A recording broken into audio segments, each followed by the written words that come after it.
จากบ้านนามาหาน้องหวังประคองความรัก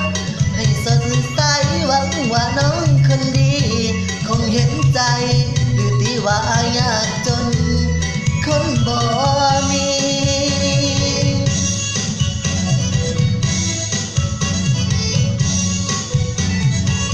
ไอ้จะหาเงินทองมาขอแต่งค่ารองแบ่งไอ้พร้อมจะไปขอให้น้องคนดีตั้งตารอน้องจงรอวันนั้นวันวิวา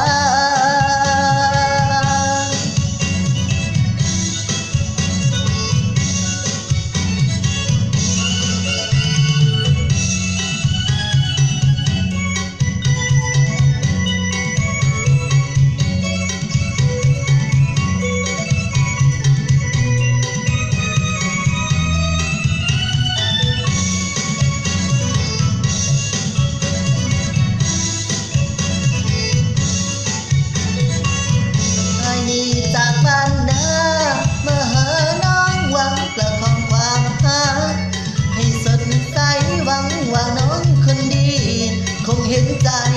หรือที่ว่ายากจนคนบ่มี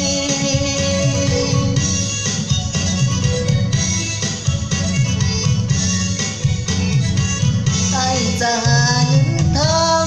มาขอแต่งค่ารองแห่งไอ้พร้อมจะไปขอ